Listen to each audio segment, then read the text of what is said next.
Welcome to the College Knowledge Podcast, sponsored by the College Planning Network and Paradigm Financial Group.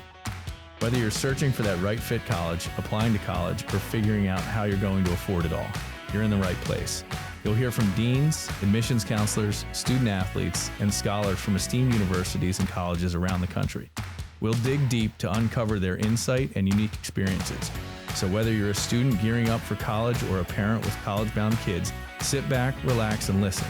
Like you, we have lots of questions. Our guests have the answers, and we're excited to share them with you. Let's get started.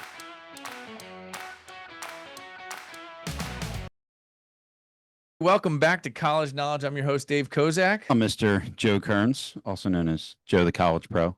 Dave with CEO. Yeah, Dave the CEO, Joe the College Pro. And today we are interviewing Stephen Cicirelli. His current role is a lecturer of English at St. Peter's University in New Jersey, which you've been at for quite some time. Welcome to the show. Hey, Appreciate Dave. you Hey, coming Joe. on. Thanks for having me. I really appreciate the opportunity to chat. Well, you've got multiple degrees and you currently lecture in English. Tell us, first of all, what does a lecturer in English do? What does that mean? I am full-time in the English department. I'm not on the tenure track, which some might see as a negative. I see as a positive. It means I don't have to do some of the administrative stuff that some of my colleagues often complain about. I have a full course load every semester. I've been teaching literature, creative writing, composition. When I first was adjuncting at the university, I was briefly teaching intro philosophy when I was there. I have a background in that as well. So I was teaching just an intro course there. I'm a full faculty member. I'm not on the tenure track. So great starting point, because I don't know what the difference of those two is. The way I interpret it was, if you're not on the tenure track, you have more freedom. Is that accurate? I guess my upward mobility salary wise is capped a little bit. I mean, I'm still getting raises and stuff.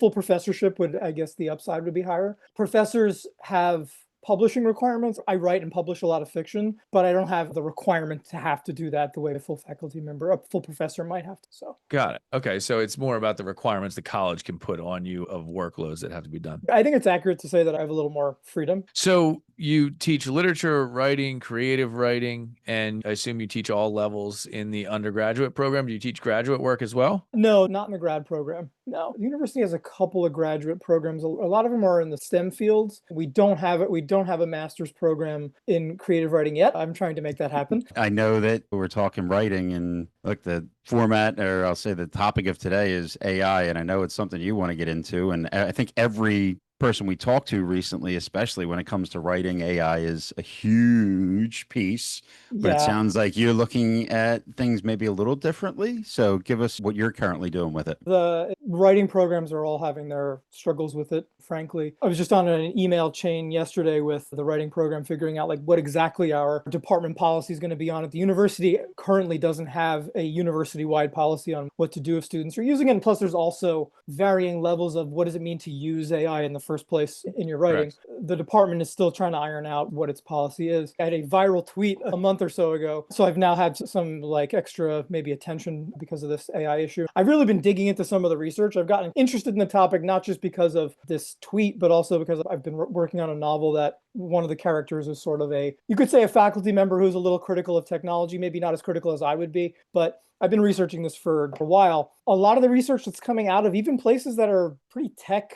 friendly, like MIT, are showing some of the impacts it's having on just the brain. Did you guys see the study that came out? I was working my way through that. Some of the statistics in there are staggering, like the cognitive or just the neural connections in the brain, or the brain connections, 55% decrease for those who are using large language models compared to those who are just using their brain to write a paper. That's staggering. The creative and critical thinking parts of the brain are not being activated in the way that they are even if you're just using a search engine or using your own brain. The large language models are doing something to the cognitive and creative parts of the brain, which, as best I can, what I'm doing in my classes is I have students doing a lot of stuff in class. I've also been having them do any of their take-home writing in a Google document where I could track their drafting and I could see kind of the process of their writing. If I see just large chunks of text coming into the paper, I have a suspicion that it's been generated elsewhere. That's really the best that I've seen as far as detection. The AI detectors are not foolproof. They make mistakes. Mm-hmm. That's the best I can do at this point. I was having a conversation with a faculty member in the ed department, and what he did in one of his classes is he puts, I'm not sure how to do this, he's going to show me how, but he puts invisible HTML code into some of his essay prompts. So if a student copies this essay prompt and puts it into a chat GPT or something, he'll have code in there that says, and the example he gave me was, I had students introduce themselves online and write like a little one-page paper on like who they were. The HTML code would tell the chat GPT to use the word Frankenstein in the response. So he got a bunch of papers of people introducing themselves and just saying who they were. And the word Frankenstein was showing up in the response. So he's like, there's no way that all these people are just happening to use the word Frankenstein in their responses. So that would be an indication to him that they copied the prompt into ChatGPT. So that's another way. I haven't yet figured out how to do the HTML stuff, but people are getting creative. So yeah. The Google Doc thing is interesting. We were playing with that not too long ago, and Dave and I, and we was like, oh, I can see you type that. But that was one thing I didn't even think about from the professor side of things, to be able to see every single edit. That's an interesting take. The one thing that I thought was interesting with the MIT study, obviously, if you're somebody that's solely relying on ChatGPT, these AI language pieces, obviously a decline. But what was kind of surprising was the big spike they saw for those people that were writing their own and then using it as a tool after the fact. Yes, that was really interesting. So it was like, okay, well, we don't want to obviously say don't use it at all, but you got to use it just like any tool. I think that's the big takeaway that I've been having with all of our guests, Dave, is that it's a new tool. You have to learn how to use it. But that was interesting to see, if you use it the right way, there's actually an increase in activity. I was shocked to see that. Yeah, I don't remember the exact number of how much the increase was, but it makes sense that if you've developed certain critical thinking skills, then to use a tool that as kind of an adjunct to that versus I'm using this as completely a crutch. As the creative model itself. Yeah. Right. It's sort of like the analogy I like is if you're at the gym and someone's spotting you, they're helping you a little bit, but at some point, if they're lifting all of the weight, you're not getting any exercise, right? You're not doing any of the work. A question I have, and I know you've had other guests on who've talked about AI as well, is how much of it are we teaching in the classroom versus how much of it do we want students to develop sort of native critical thinking skills? And then when they get out in the world, they can use, I know the term in higher ed now is AI literacy. We want students to be AI literate. How much of this literacy we need to actually take up class time with versus things they're going to just pick up in the work world?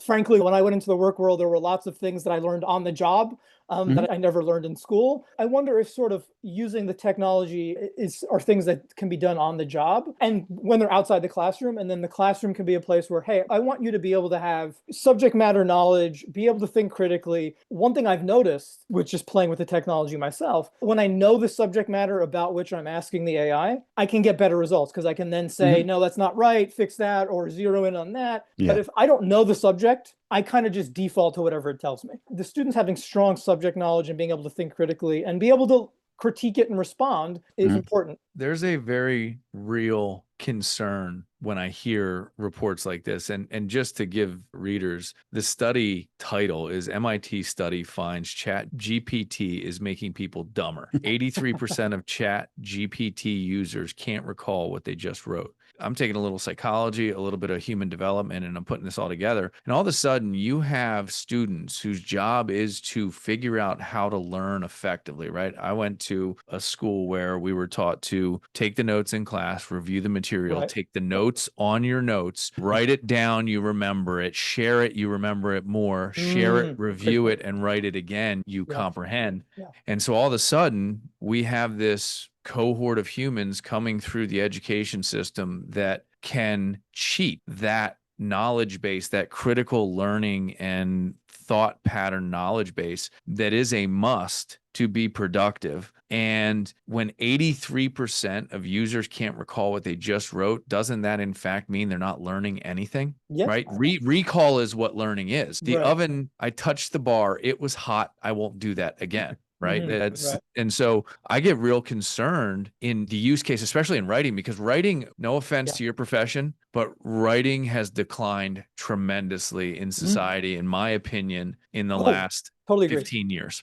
Despite our best efforts, right? Yeah. I mean, with the advent of the abbreviated LOLs, and like that was the onset of like now you have to know a 15-word, whatever they're called, abbreviation. And you're like, well, what? So one of the things in business that I harp on is your written communication. Like Mhm. if you can effectively write and communicate, you can service clients, you can solve problems, you can get all of Right. that done. I use Chat GPT. I use it all the time. Mhm. It's my original thought and then expanding my original thought. And I'm Right. like, hey, I don't have the statistic for this, but I'd love to add a statistic here. Can you go out and find me a statistic that proves this point or is Sure. an additive to what I'm trying to do? Right. So I love the idea of the Google Doc. I mean, the moment you said it, my thought was we just go back to writing. We just go back to handwritten stuff. Blue books, Yeah. baby. And great. You know what? You can go to chat and you can learn all of it, but you're going to have to take everything and write it down. Yeah. And so now at least we're going to get you the learning base of that material. I've heard anecdotally that blue book sales are up massively at some of the big state institutions. That is obviously a foolproof way to do it. Because even with oral presentations, which I do in class too, the students will just have AI create slides for them and then they're just reading all. I'm like, I can tell you don't know. I can tell you have no idea what you're saying. You're just saying words up there. It's funny. A lot of the studies use the term cognitive offloading. And I'm like, that's a nice euphemism for not having to think a lot. I'm offloading a lot of my thoughts to somewhere else. We have talked at length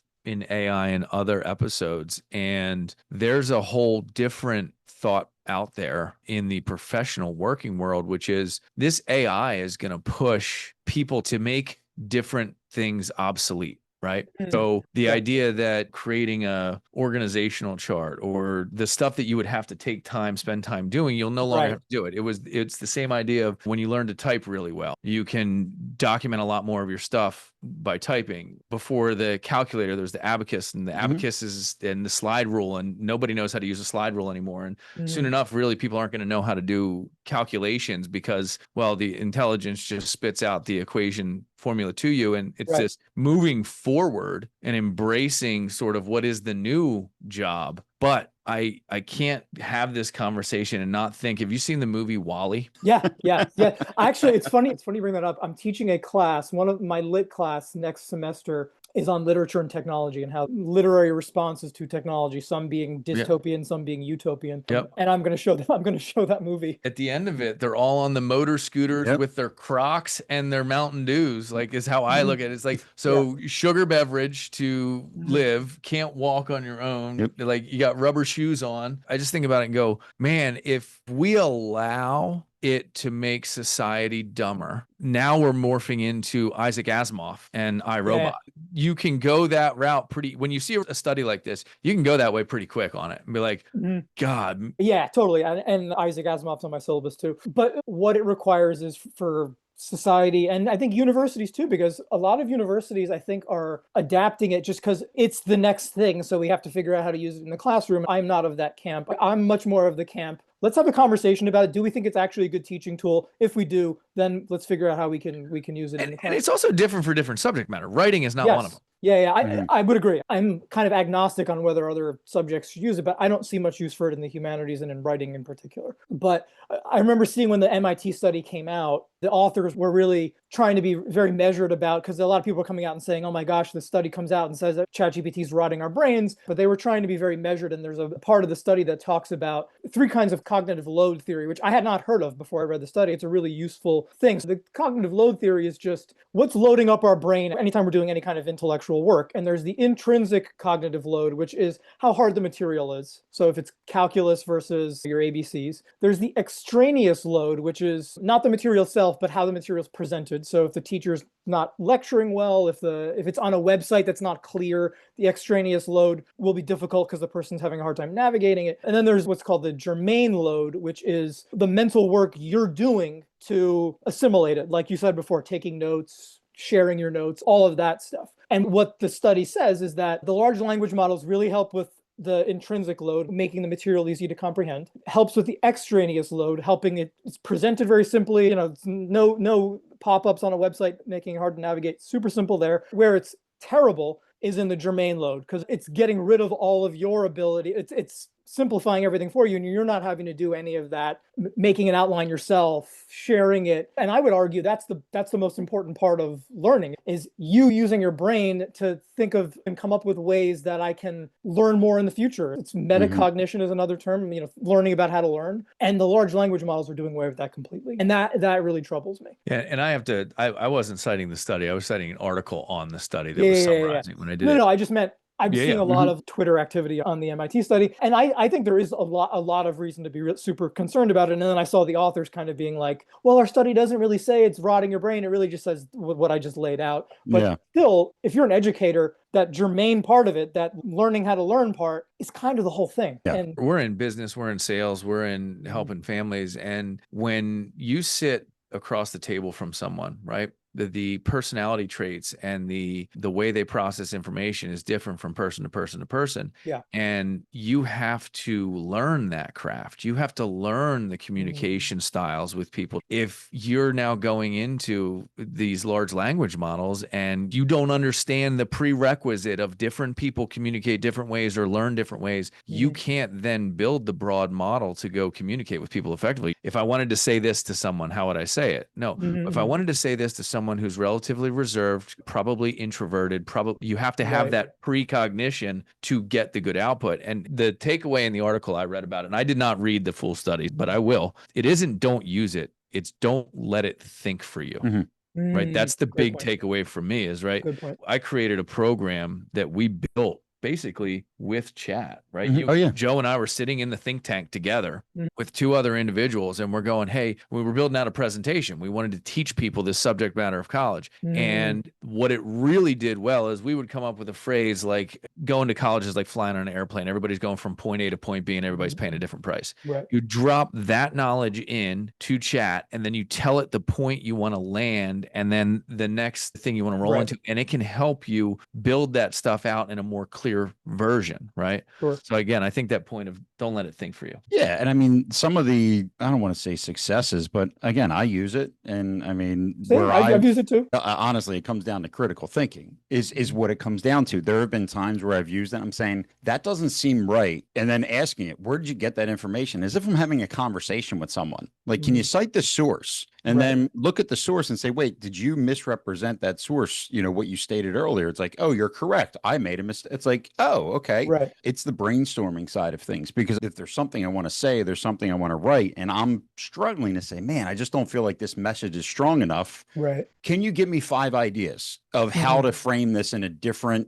manner that really brings the point home? And then it'll give me 5 and I'll mesh them together. Oh, I like that, but I don't like this. And I'm creating, okay, hey, I'm taking your idea and putting this all together. Any other suggestions you put on top? Like, I have multiple prompts. It's not a simple do this, copy, paste. Again, it's a tool that I know has helped me in certain aspects too. The one thing that I don't want to say, you know, one way or another, but a lot of surveys going out there about higher education and how AI is being used by the colleges. A lot of schools using it in certain aspects of their admissions. A lot of marketing research. I mean, the simple chat bot on a school's website, like that a student can start asking questions about the college and get immediate responses. So obviously colleges themselves are using it. So is it almost like, hey, we are allowed to use it, but you're not? Where's that line that ends up being crossed? Hey, we can do it, but we've earned the right to do it. You haven't yet. Is that what we're saying? Or that's where I think we have to start teaching how to use this thing properly so that we avoid this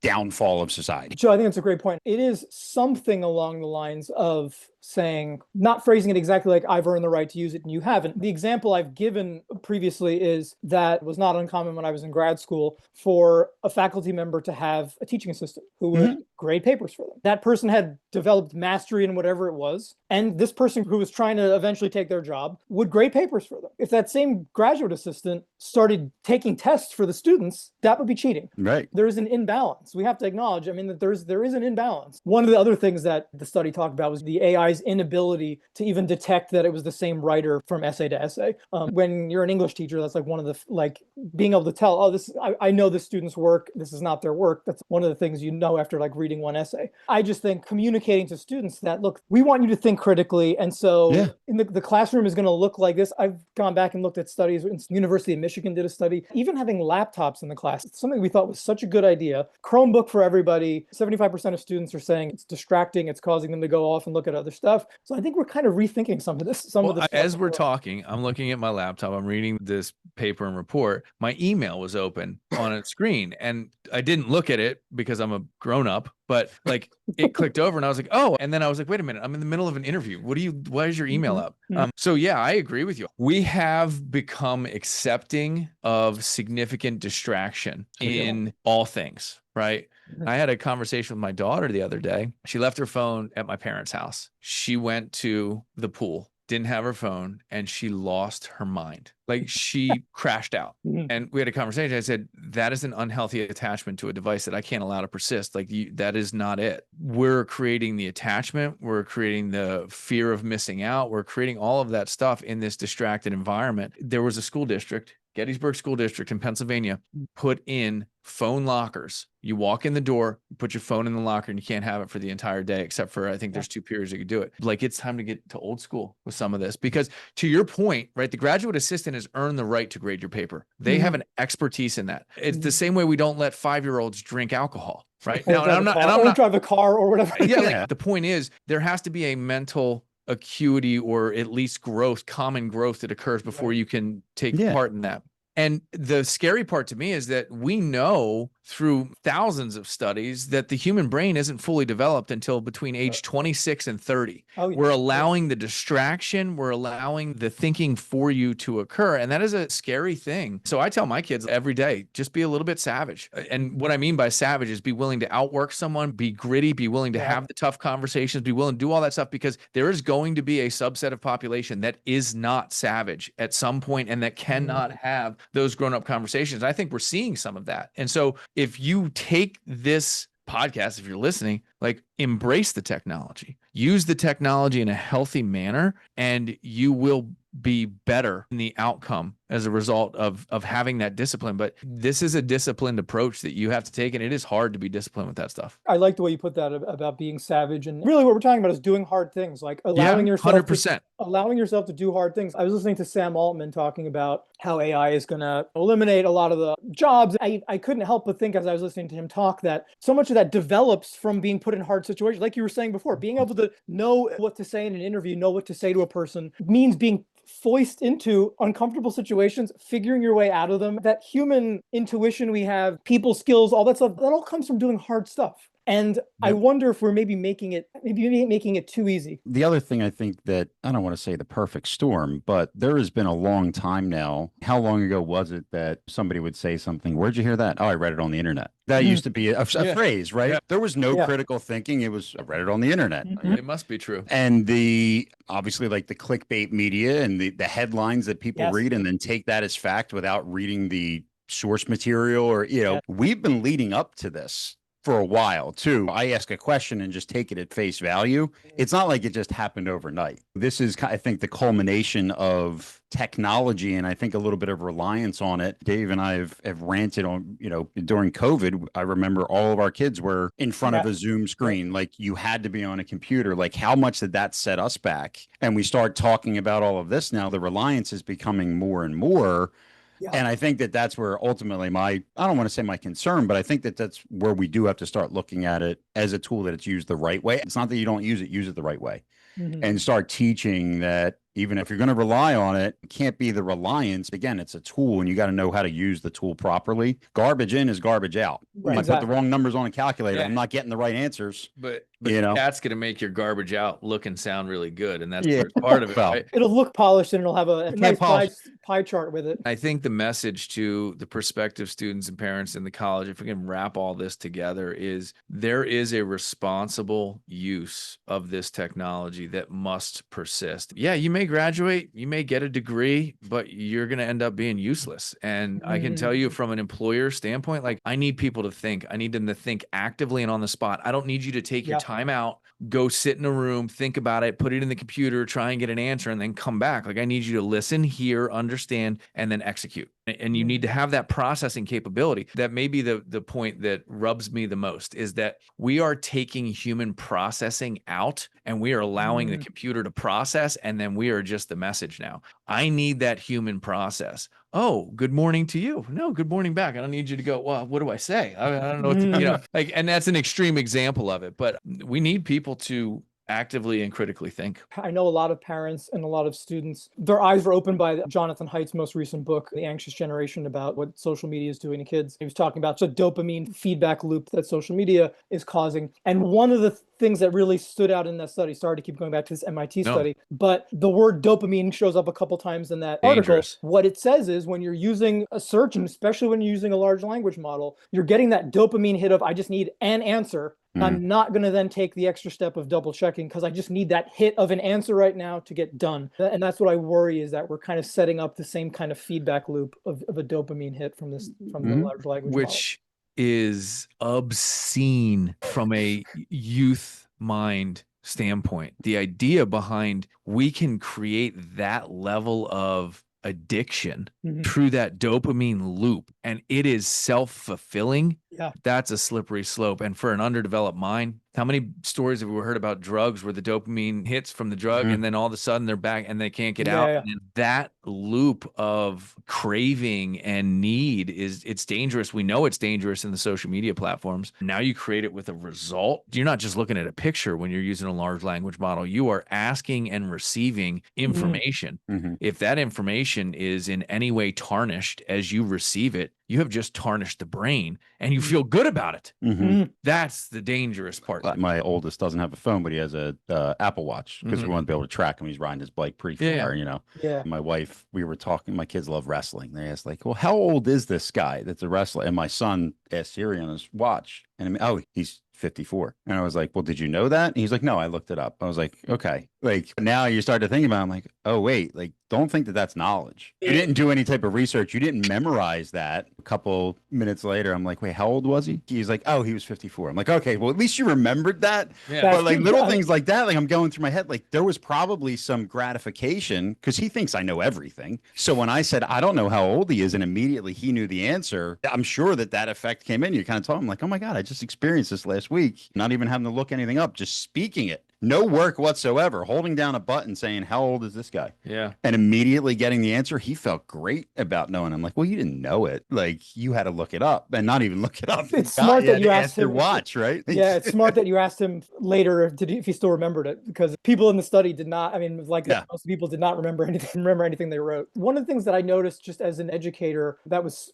not surprising to me, but I think maybe is a challenge for us and something for us to think about, is I've observed lots of cheating with AI in my composition and literature classes. I've observed none of it in my creative writing classes, which is interesting. And I think it might have something to do with the fact that students feel more connected to the material. This is a story that's coming from them. This is something that matters to them. So I wonder if maybe there's a lesson, something to be gleaned from that, a way to maybe tailor assignments so students do feel a little more connected, because like I said, I've been teaching creative writing there for many, many years now. I haven't seen any cheating in it, and it's equally available. So how much of that is the students feel connected to the material? How much of it is the students are English majors? A lot of them are English majors, and maybe they already are kind of bought into the idea that I need to do my own thinking. But then again, I've had creative writing classes that are not all English majors, and I still haven't seen any AI cheating there. So I wonder if there's something there. That was honestly what was going through my head was, okay, well, is the one class one that's a requirement that this is not something that students necessarily chose? Like, want to do, right? Hey, I need to get through this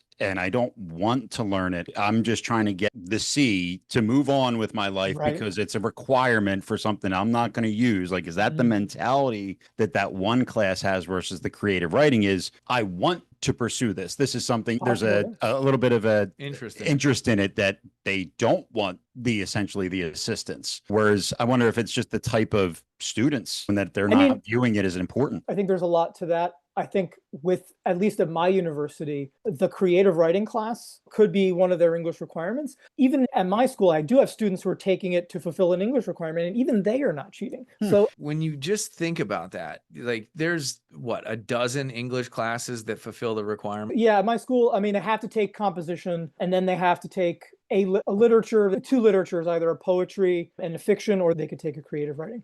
So they don't have more than that option? They have many. You mean like different faculty members teaching different classes for the requirement? Yeah, that would suffice the requirement. Yeah.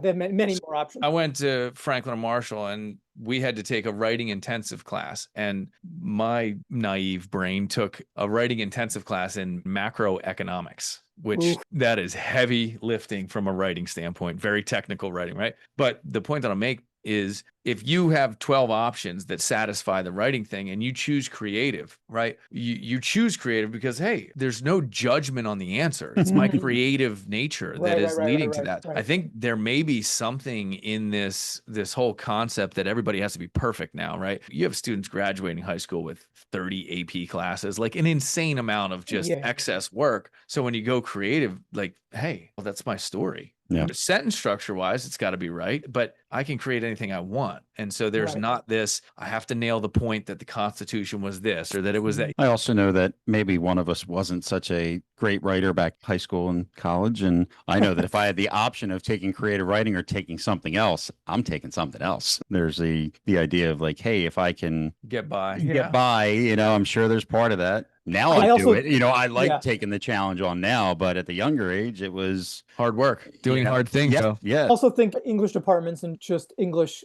classes need to do a better job, and maybe every class needs to do a better job of communicating to students that, like, it's not so important to me that in the future you're able to write a compare and contrast essay. I'm realistic. You're probably never going to write a compare and contrast essay once you get out of my class. But the ability to look at two things that seem the same and pointing out differences in them and making fine distinctions, that is an important skill, like for the rest of your life. So communicating that these are transferable skills you're learning. It's not so much important that you remember how to do a compare and contrast essay than that you sort of exercise this muscle here. Yeah, no, great stuff. I mean, I could go on for days, but we are certainly coming up on our time. We didn't get into a lot of the college stuff. I think we did cover a large base of what college is. What do people do as they come through with a writing degree, English literature, whatever it may be? Where do they go? Where do they matriculate? What do they do? Is it law school? Is it politics? Is it writers? I think it could be all that. For a brief while, I was running our English department's social media.